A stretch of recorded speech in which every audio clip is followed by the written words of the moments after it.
Lockdown को लेकर एक नई गाइडलाइन पर काम कर रही है लगातार, जिसके तहत 1 जून से देश के ज्यादातर हिस्सों से लॉकडाउन की पाबंदियां खत्म कर दी जाएंगी। बताया यह जा रहा है कि देश के 13 शहरों को छोड़कर बाकी सभी हिस्सों से पाबंदियों को हटाया जा सकता है। इसमें होटल्स हैं, मॉल्स हैं और रेस्टोरेंट्स को भी 1 जून से खोलने की परमिशन दी जा सकती है। बड़ी जानकारी मिल रही है। वहीं मुख्यमंत्रियों के साथ बातचीत के बाद गृह मंत्री अमित शाह ने प्रधानमंत्री नरेंद्र मोदी से नई गाइडलाइंस पर चर्चा की है। पूरा फीडबैक भी उनको दिया बातचीत के दौरान और जानकारी ये भी मिल रही है कि कल अगले 15 दिनों के लिए देश भर में लागू किए जाने वाले दिशा निर्देशों को जारी किया जा सकता है। इसको लेकर तस्वीर जल्द साफ हो सकती है।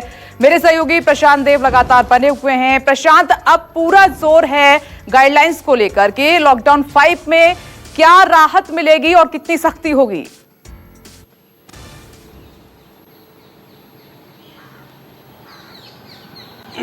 देखिए, ये बात बिल्कुल ठीक है कि जितने भी राज्य हैं वो हर तरीके की राहत चाहते हैं क्योंकि उनको अपनी आर्थिक गतिविधि चलानी है। लेकिन कई राज्य ऐसे भी हैं जिन्होंने ये कहा है कि कम से कम दो हफ्ते के लिए लॉकडाउन और बढ़ना चाहिए।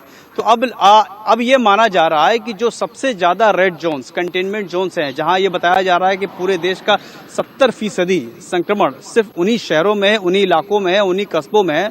तो 1-2 हिस्से में इसको समझना होगा। लॉकडाउन 5 में जो जानकारी मिली, एक तो जो कंटेनमेंट जोन्स, रेड जोन्स हैं, उनको नए सिरे से परिभाषित किया जाएगा, और यानी कि उसको छोटे से छोटा और बड़े से बड़ा जिस हिसाब से केसेस हैं उसी हिसाब से उसको मतलब उसका घेरा बनाया जाएगा, मतलब कंटेनमेंट जोन्स बनाए जाएंगे। दूसरा, राज्यों को और ज्यादा अधिकार दे दिए जाएंगे जैसे कि जानकारी मिल रही है, ताकि वो अपनी एक्टिविटी पूरी तरीके से कर सकें। साथ ही साथ ये भी होगा कि वो खुद अपने फैसले भी ले सकें कि कहाँ पाबंदी करनी है और कहाँ राहत करनी है। अभी तक व्यवस्था यह है कि राज्यों जो केंद्र की गाइडलाइन है उसको वो किसी तरीके से कम नहीं कर सकते हैं, बल्कि नियमों को सख्त कर सकते हैं।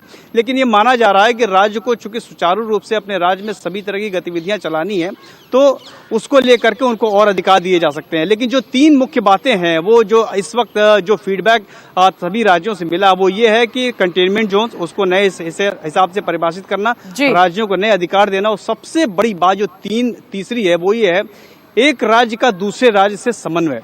ये बहुत ज्यादा दिक्कत हो रही है, जैसे कि राजस्थान का दिल्ली से, मध्य प्रदेश का राजस्थान से, जो राज्य आपस में सटे हुए हैं। कई बार ऐसा हो रहा है कि एक जैसे कि मान लीजिए उत्तर प्रदेश का गाजियाबाद है, तो वो अचानक से ऐसे नियम कानून लगा दे रहा है कि एकदम से बंद कर दे रहा है क्योंकि दिल्ली से उसके यहाँ कोरोना के संक्रमण ज्यादा है, उनको ऐसा लगता है। तो राज्यों की जो आपस सीमाओं पे जो आपस की खींचातानी हो रही है, उसको समन्वय बैठाने की कोशिश प्रशांत, आपने सही कहा कि क्योंकि ये तो हमने भी देखा कोऑर्डिनेशन की बहुत ज्यादा समस्या है, प्रॉब्लम है। आप नजर बनाए रखिएगा, लगातार अपडेट आपसे लेते रहेंगे। देखिए, लॉकडाउन 4 कल खत्म हो रहा है और लॉकडाउन 5 कैसा होगा, रूपरेखा उसकी कैसी होगी, जल्द ही इसकी तस्वीर साफ हो सकती है केंद्र सरकार की तरफ से।